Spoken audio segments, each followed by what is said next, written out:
नमस्कार, मैं हूं शीनम शर्मा। स्वागत है इस बुलेटिन में आपका। लखनऊ की बात करेंगे। सबसे पहले एक महिला पर अपने ही पति की हत्या करने का इल्जाम लगा है। आरोप यह है कि प्रेमी के साथ मिलकर महिला ने पति को पहले मारा, फिर फंदे से लटका दिया और इस वारदात का चश्मदीद है मृतक का 10 साल का बेटा, जिसके सामने उसके पिता को कत्ल कर दिया गया ताकि बेवफा बेगम की आशिकी में आफत बन रहे पति को हमेशा हमेशा के लिए रास्ते से हटाया जा सके।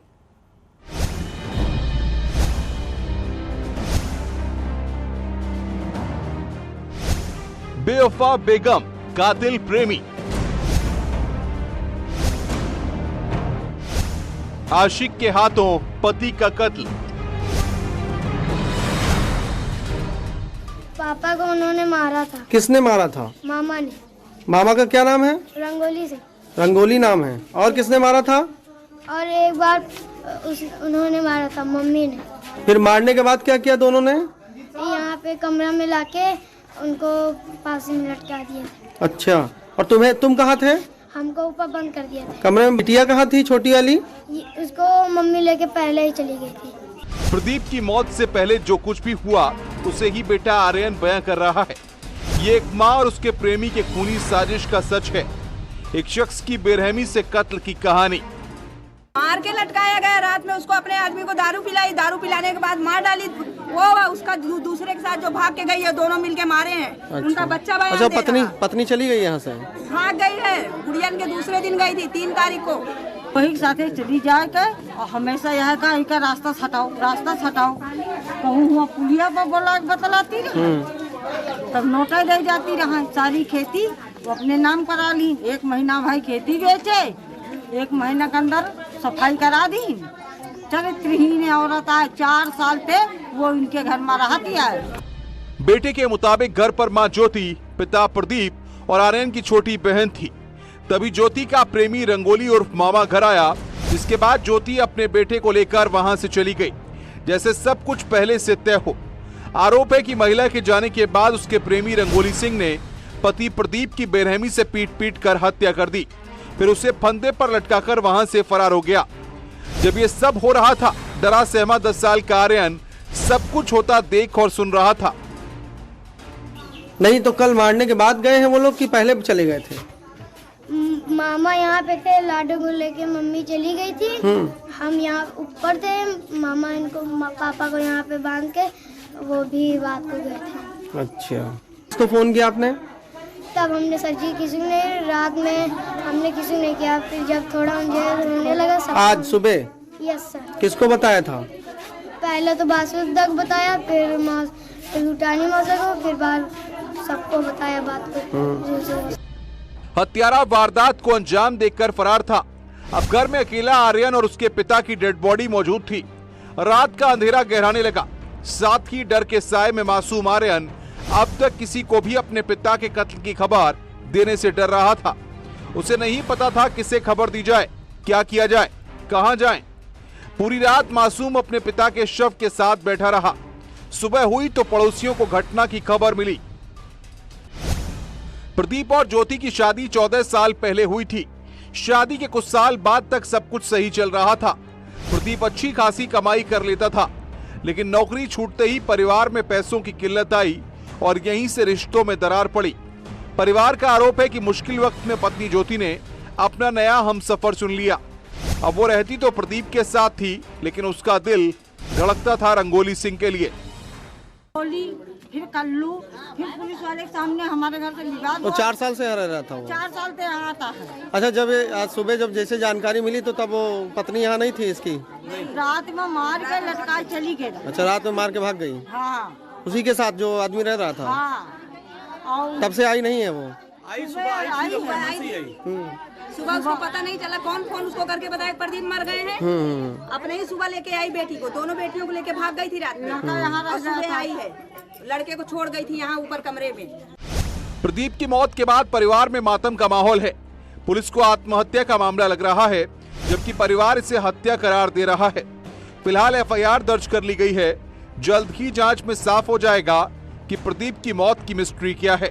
Bureau report, news 18।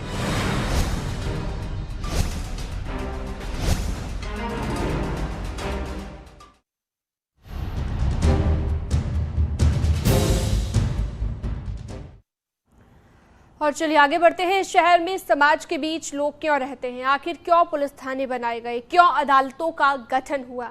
जवाब है ताकि व्यवस्था बनी रहे, अत्याचार अपराध ना हो। लेकिन आगरा से अपहरण की एक ऐसी तस्वीर सामने आई जिसे देखकर पुलिस प्रशासन, सरकार या फिर कानून, हर शब्द बेईमानी लगता है। एक परिवार के बीच से दिन दहाड़े नाबालिग बेटी को उठा लिया जाता है और कोई मदद नहीं कर पाता।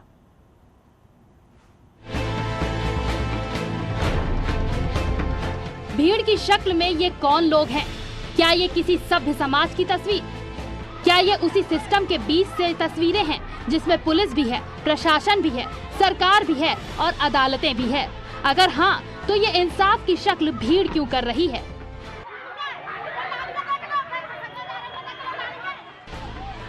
मामला आगरा के ताजगंज थाना इलाके का है, जहां भीड़ की शक्ल में आए कुछ दबंगों ने पहले तो एक घर पर धावा बोला। तस्वीरों में जरा गौर से देखिए, दीवारों से चढ़कर दबंग घर के अंदर दाखिल होते हैं। तभी कुछ लोग दरवाजे पर प्रहार करते हैं और फिर एक साथ दर्जनों की भीड़ उस घर में दाखिल हो जाती है, जहां से एक नाबालिग को दिन दहाड़े उठाकर ले जाया जाता है। आगरा में बेखौफ दबंगों ने एक मकान पर धावा बोला और एक लड़की को अगवा करके ले गए। ठीक पीछे आप तस्वीरों में देख सकते हैं, ये वही मकान है जिस पर दबंगों ने धावा बोला और इसी मकान पर चढ़कर अंदर दाखिल हुए। दाखिल होने के बाद लड़की को पकड़ा और इस गेट से, जो गेट आप देख रहे हैं, इसी गेट से लड़की को अगवा करके ये जो दबंग थे वो आए थे, गांव के ही रहने वाले हैं। और जो लंबी सी आप जो दीवार देख रहे हैं, छत जो दिखाई दे रही है, इस पर भी बहुत सारे लोग चढ़ते हुए दिखाई दिए। अब जरा वीडियो का अगला हिस्सा देखिए। घर से कुछ दबंग बाहर आते हैं, दोनों ने एक नाबालिग लड़की का हाथ पकड़ा होता है। भरे समाज सैकड़ों लोगों के बीच दबंग नाबालिग लड़की को अगवा कर ले जाते हैं, जबकि भीड़ तमाशा देखती रहती है। किसी की भी हिम्मत नहीं पड़ती कि आगे बढ़कर कोई मदद करे। उस दिन 26 तारीख को क्या कहते हैं, वो घर पे आया लड़का, बस लड़की के साथ वो बदतमीजी की है। हमने उससे बात करने के लिए यहाँ पे बिठाया है, तो फिर उसने अपने घर वालों को बुलाया है। घर से करीब 25-30 लोग आए हैं, जो यहाँ से चढ़े हैं, वहाँ से चढ़े हैं, यहाँ से चढ़े। सब लोगों के मेरे घर में मेरी बहन है, मेरे बहनों ही है, मेरी छोटी एक और बहन है, उन सबके साथ हाथापाई की है, सबके साथ चोटें ली है। मेरे छोटे भाई के यहाँ चाकू मारा है, बड़ा भाई है, उसकी गर्दन में भी चोट लगी है। फिर उसके बाद लड़की को जबरदस्ती जबरन खींच के ले गए वहाँ पे। इधर कुछ दबंग नाबालिग को अगवा कर ले जाते हैं, उधर दूसरी तरफ घर के अंदर बाकी दबंग का कहर जारी रहता है। सवाल ये है कि आखिर ये कौन लोग थे? क्या अपहरण कांड के पीछे की सच्चाई कुछ और है जिसे पुलिस छुपा रही है, या मामला प्रेम प्रसंग का है? ऐसे कई सवाल हैं जिन पर पुलिस कुछ भी बोलने से बच रही है। माहौल क्या रहा होगा ये आप एक बार देख लीजिए। यहाँ आसपास कई सारे यहाँ मकान बने हुए हैं, बड़ी संख्या में लोग मौजूद थे और उसी भीड़ के दौरान ही इसी मकान से, इस गेट से लड़की को अगवा करके ले गए। बताया जा रहा है जो गांव का दबंग है वो लड़की से जबरदस्ती शादी करना चाह रहा था, लेकिन लड़की शादी करने को तैयार नहीं है, इसलिए दबंग के परिवार वाले आए और लड़की को अगवा करके ले गए। मामला 27 अक्टूबर का है। आरोप है कि इस मामले में पहले तो स्थानीय पुलिस ने कोई कार्रवाई नहीं की, फिर एसएसपी के दखल के बाद मामला दर्ज हुआ, लेकिन भीड़ के बीच मौजूद नाबालिग को अगवा करने वाला एक आरोपी अभी तक पुलिस की पकड़ से दूर है। वो जबरदस्त शादी करना चाह रहा था। जब यहाँ से लेके गए तो यहाँ पे धमकी भी देके गए हैं, सालों भर किसी थाने पुलिस चौकी जाओगे तो क्या कहते हैं, उल्टा हम तुमको जान से मार देंगे, हम जबरदस्ती शादी कराएंगे, कर लेना क्या करोगे। यहाँ चौकी में जाके हमारी रिपोर्ट नहीं लिखी है, कोई सुनवाई नहीं हुई है, ना कोई कार्रवाई हुई है। उसके बाद थाने गए, थाने में भी कुछ नहीं हुआ है। फिर उसके बाद हम कप्तान साहब के एसएसपी ऑफिस गए, वहाँ से मुकदमा दर्ज हुआ है, लेकिन अभी आगे गिरफ्तारी वगैरह किसी की कुछ नहीं हुई है। हम चाहते हैं उन्हें गिरफ्तारी कराओ जल्द से जल्द। फिलहाल इस मामले में पुलिस ने नाबालिग लड़की को बरामद कर लिया है और उसे आशा ज्योति केंद्र भेजा गया है, जबकि आरोपियों की गिरफ्तारी के लिए कई पुलिस टीमों को लगाया गया है। पुलिस का दावा है कि जल्द ही आरोपी सलाखों के पीछे होंगे। आगरा से न्यूज़ 18 के लिए आरिफ खान की रिपोर्ट।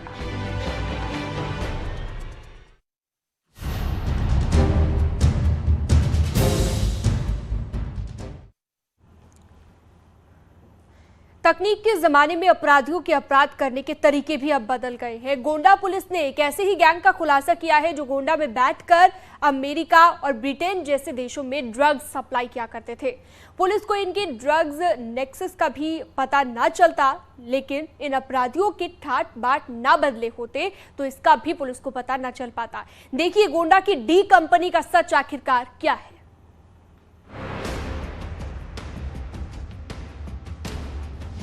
गोंडा के शातिर अमेरिका में शिकार,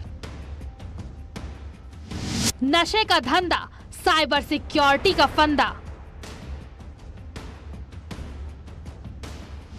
स्वैग, शौक और शैतानी दिमाग, ये उन ड्रग तस्करों के कारोबार का राज है जिसके लिए गोंडा के अब्दुल हादी और अब्दुल बारी इंटरनेशनल ड्रग डीलर बन गए।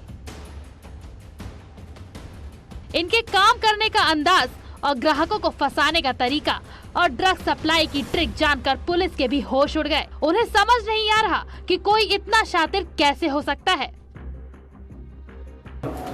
यूएसए यूके में करोड़ों रुपए की नशीली दवाओं का इलिसिट ड्रग्स की ड्रग ट्रैफिकिंग करने वाले साइबर ड्रग अपराधियों के गिरोह का पर्दाफाश किया है, जिसमें 3 लोगों की गिरफ्तारी हुई है। देखिए, अंतर्राष्ट्रीय लेवल पर कारोबार कर रहे थे, मुख्यतः यूएसए यूके में करते थे और अन्य देशों में भी करते थे। गोंडा पुलिस ने विदेश में ड्रग सप्लाई करने वाले एक ऐसे गैंग का खुलासा किया है जो हिंदुस्तान में बैठकर अमेरिका में नशे का सौदा करते थे। ड्रग डीलर ब्रदर्स ने व्हाट्सएप और स्काइप के जरिए अपने धंधे को फैलाया। ये लोग पहले अमेरिकी नागरिकों से ड्रग का सौदा करते थे, फिर अमेरिका में मौजूद लोकल सप्लायर को अपने ग्राहकों तक ड्रग भिजवाने का ऑर्डर देते थे। ग्राहकों को ड्रग खरीदने से पहले सिर्फ एक कोड बताना होता था और लोकल ड्रग सप्लायर उन्हें नशे की खेप डिलीवर कर देते थे। वाइप ऐप्स जो नंबर स्पूफिंग ऐप्स हैं, उसके माध्यम से मोबाइल नंबर चेंज हो जाता है, अमेरिकन नंबर दिखा के लोगों से मैसेज किया करते थे, बात किया करते थे और उन्हें ड्रग्स बेचा करते थे। इस कंपनी बना के करोड़ों रुपए का ट्रांजैक्शन इसमें किया है, जिसमें से इनको 2 करोड़ से ज़्यादा का प्रॉफिट मिला है। अब सवाल उठता है कि अमेरिका और ब्रिटेन जैसे देशों में नशे का धंधा करने वाले इन अब्दुल ब्रदर्स को पुलिस पहले पकड़ क्यों नहीं पाई? तो इसके पीछे की सबसे बड़ी वजह है इन तस्करों के काम करने का तरीका। ड्रग डील के बदले ये लोग ऑनलाइन ट्रांजैक्शन करते थे। पेमेंट सिर्फ क्रिप्टो करेंसी, पेपॉल और वेस्टर्न यूनियन के जरिए ही लिया जाता था। इस तरह के पेमेंट में सिर्फ एक कोड की जरूरत पड़ती है और ऑनलाइन निगरानी करने वाली एजेंसियों के लिए भी इस तरह के पेमेंट को पकड़ पाना आसान नहीं होता। यही वजह रही कि ना तो अमेरिकी पुलिस की नजर इस गैंग पर पड़ी, ना ही यूपी पुलिस इससे पहले इन ड्रग तस्करों तक पहुंच पाई। इसके अलावा ये शातिर अपराधी ड्रग बेचने के लिए कई तरह के सॉफ्टवेयर की मदद से नंबर बदल बदल कर ग्राहकों से संपर्क करते, जिससे इनकी आइडेंटिटी डिस्क्लोज ही रहती। वैध ड्रग्स को ये अपने एजेंट्स के माध्यम से अमेरिका में जो ऑलरेडी रहते थे, डार्क वेब के माध्यम से या फिर डेटाबेस प्रोवाइड करने वाली मंथली सब्सक्रिप्शन बेस्ड सर्विसेज के माध्यम से ये लोग ले लिया करते थे अमेरिकन लोगों के डेटाबेस को, और फिर उनको वाइप ऐप्स जो नंबर स्पूफिंग ऐप्स हैं उसके माध्यम से मोबाइल नंबर चेंज हो जाता है, अमेरिकन नंबर दिखा के लोगों से मैसेज किया करते थे, बात किया करते थे और उन्हें ड्रग्स बेचा करते थे। इसके लिए वो अपने सप्लायर्स जो इंडिया बेस्ड सप्लायर्स हैं, बड़े बड़े सप्लायर्स, उन लोगों के नाम सामने आए हैं जो अपना स्टॉक अमेरिका में या यूके में रखते हैं। इसके अलावा कुछ अमेरिकन लोगों के भी नाम सामने आए हैं जिनका हम लोग बाकी एजेंसियों से नाम शेयर करेंगे।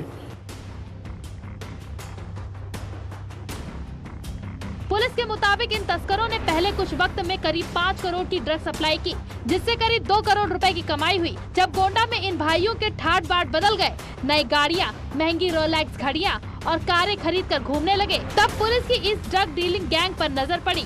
फिलहाल इस गैंग में 3 आरोपी पुलिस की गिरफ्त में है। जल्द ही दूसरे जिलों से भी इस गैंग के आरोपियों की गिरफ्तारी की जाएगी। गोंडा से न्यूज़ 18 के लिए देव त्रिपाठी की रिपोर्ट।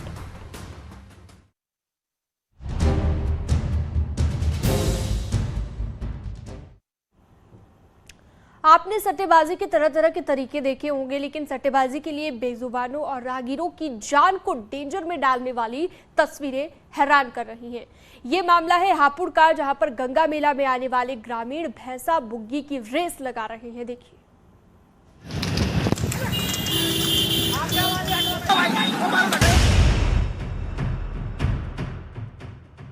शहर में बुग्गी वालों का उत्पात, सट्टेबाजी की सनक, खतरे में जान। न ट्रैफिक नियमों की परवाह, न पुलिस का डर। बेखौफ बुग्गी बाजों से जरा बच के। शहर के बीचों बीच सरपट दौड़ती बुग्गियां और बुग्गियों के साथ चलता बाइकर्स का झुंड। ये उत्पात मचाते वो लोग हैं जिन्हें ना तो बेजुबानों पर तरस आता है, ना ही सड़क पर चलने वालों की जान की परवाह।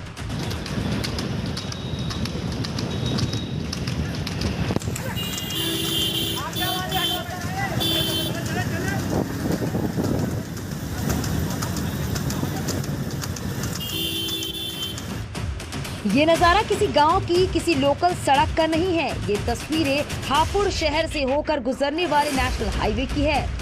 हाईवे पर दौड़ती भैंस बुग्गी उस रेस का हिस्सा है जो हर साल प्रतिबंध के बावजूद आयोजित होती है और पुलिस को भनक तक नहीं लगती।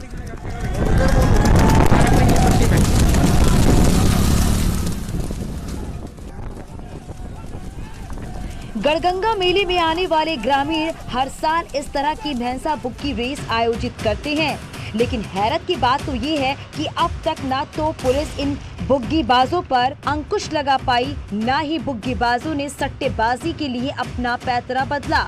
दावा किया जाता है कि इस तरह की बुग्गी रेस में सट्टे के तौर पर मोटा पैसा लगाया जाता है। Bureau report, news 18।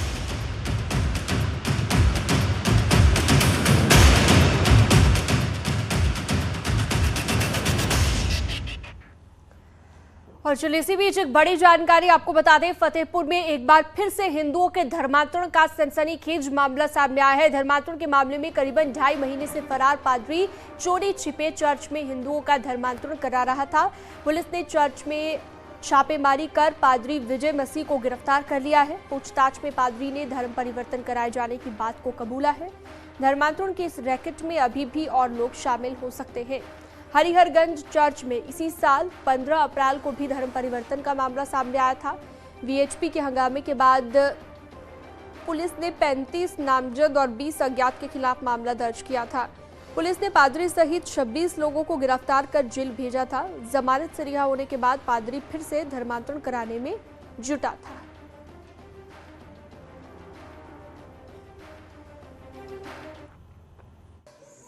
थाना कोतवाली फतेहपुर में करीब 2.5 महीने पहले कुछ लोग भोले भाले और कमज़ोर लोगों को उनका ब्रेन वॉश करके धर्म परिवर्तन कर रहे थे। इस संबंध में एक थाना कोतवाली में मुकदमा पंजीकृत था और उसकी विवेचना की जा रही है। इसी परिप्रेक्ष्य में काफ़ी लोग इसमें गिरफ्तार भी किया चुके हैं।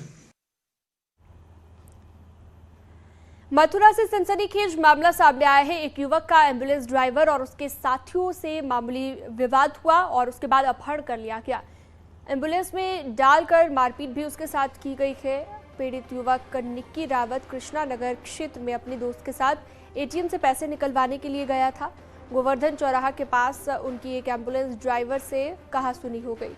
मामले को रफा दफा कर दिया गया, मगर एटीएम से पैसे निकालते वक्त निक्की और उसकी दोस्त पर एम्बुलेंस ड्राइवर ने अपने साथियों के साथ हमला बोल दिया और निक्की को एम्बुलेंस में डाल दिया गया। इसके बाद एम्बुलेंस का सायरन बजाते रही और चलती एम्बुलेंस में उसकी पिटाई की गई। बाद में उसे शहर कोतवाली के मुर्गा फाटक पर एम्बुलेंस से लेकर चलते बने। इतना ही नहीं, हमलावर उसका मोबाइल और जेब में रखे पैसे भी लूट कर ले गए। पीड़ित निक्की के मुताबिक एम्बुलेंस किसी न्यूरो हॉस्पिटल की थी। मामले में पुलिस कुछ भी बोलने से बचती नजर आई।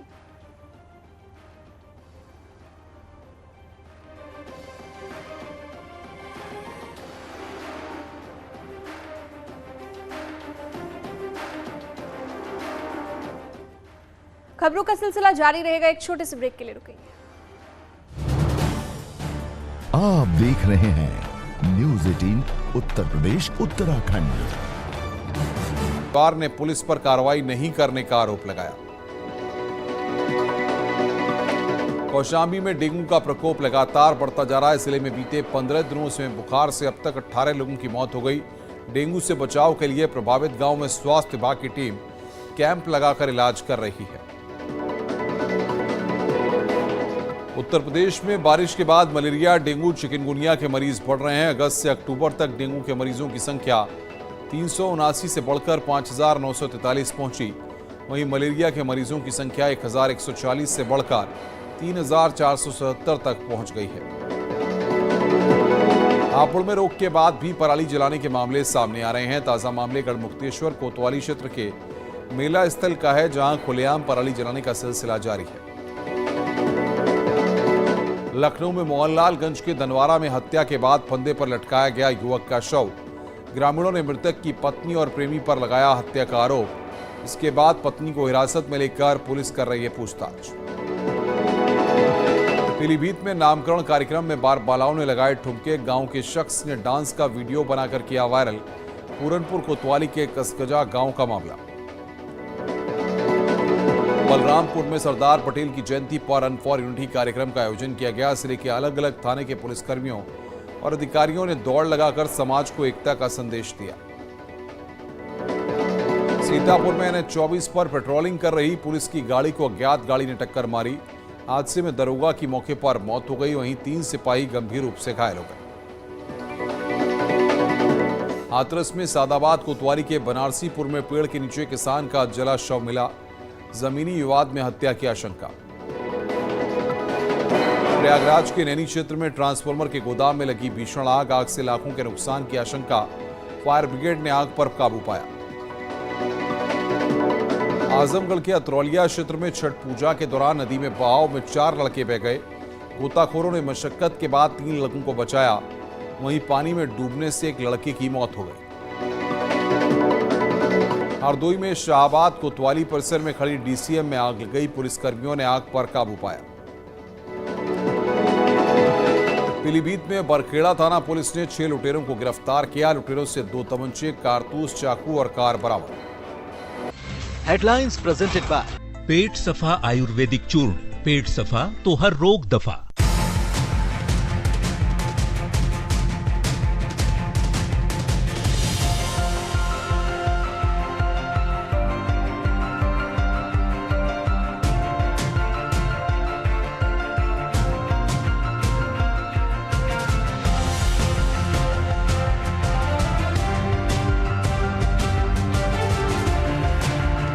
हेडलाइंस प्रेजेंटेड बाय पेट सफा आयुर्वेदिक चूर्ण। पेट सफा तो हर रोग दफा। आप देख रहे हैं न्यूज़ 18 उत्तर प्रदेश उत्तराखंड।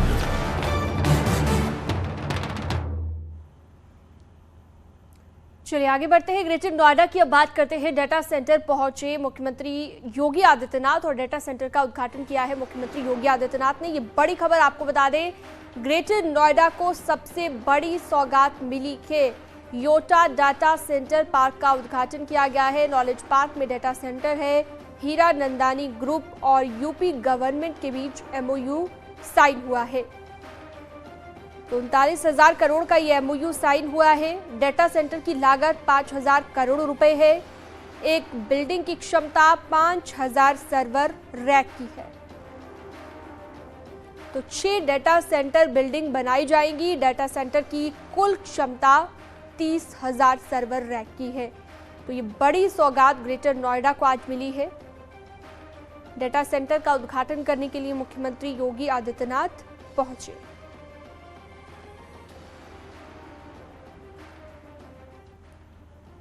और अब बात करते हैं बलिया की। सरकारी जमीन पर मूर्ति स्थापित करने के बवाल के मामले में पुलिस ने ग्राम प्रधान समेत 7 बवालियों को गिरफ्तार कर लिया है। पुलिस ने 36 नामजद और 40 अज्ञात लोगों के खिलाफ मामला दर्ज किया है। गढ़वार थाना क्षेत्र के बहादुरपुरी कारी गांव का ये मामला है। बता दें कि कल देर रात सरकारी जमीन पर प्रतिमा रखने को लेकर विवाद हुआ और जमकर पथराव हुआ।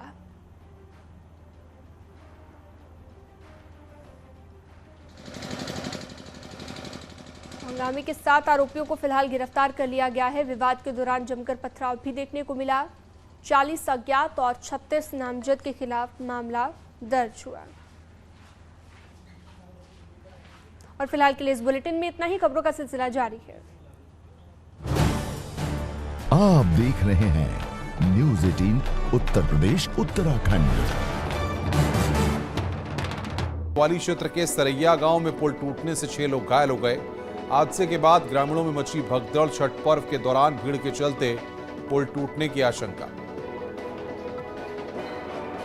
शाहजहांपुर में आशा बहनों ने कई साल से वेतन में वृद्धि नहीं होने से कलेक्ट्रेट परिसर में प्रदर्शन किया, जहां विरोध प्रदर्शन कर आशा बहनों ने मुख्यमंत्री को ज्ञापन सौंपकर कई मांगे रखी हैं। एटा में प्राइवेट दुकानों में ब्लैक में मिल रही डीएपी खाद, किसानों ने आरोप लगाया सरकार द्वारा तय मूल्य 1350 रुपए की जगह किसानों को 2000 रुपए में दी जा रही डीएपी खाद। आजमगढ़ में बोतल में पेट्रोल नहीं देने पर दबंगों ने पेट्रोल पंप कर्मियों को दौड़ा कर पीटा। इसके बाद पंप के संचालक ने पुलिस से मामले की शिकायत की। जीएनपुर कोतवाली क्षेत्र के पूना पार फिलिंग स्टेशन का मामला। कानपुर में जीआरपी ने शराब के साथ एक युवक को गिरफ्तार किया। बरामद शराब ट्रेन में यात्रियों को उपलब्ध कराई जाती थी। गैंग के अन्य लोगों की तलाश में जुटी है पुलिस। गोला गोकर्णनाथ सीट पर उपचुनाव में प्रचार ने बीजेपी ने झोंकी ताकत। सीएम योगी ने किया बीजेपी प्रत्याशी अमन गिरी के लिए प्रचार। 3 नवंबर को होगी उपचुनाव के लिए वोटिंग। सीएम योगी ने समाजवादी पार्टी पर साधा निशाना, बोले अभी से हार का बहाना ढूंढ रही एसपी, माफिया दुम दबाकर गिड़गिड़ा रहे। लखीमपुर खीरी में एसपी प्रत्याशी विनय तिवारी पर कार्रवाई को लेकर एसपी के नेता सरकार पर सवाल उठा रहे हैं। सपा महासचिव रवि वर्मा ने कहा कि सरकार सरकारी मशीनरी का दुरुपयोग करके चुनाव जीतना चाहती है। लखनऊ के इकाना स्टेडियम में दिव्यांग T20 टूर्नामेंट का सीएम योगी ने उद्घाटन किया। इस टूर्नामेंट में 20 टीमें हिस्सा ले रही।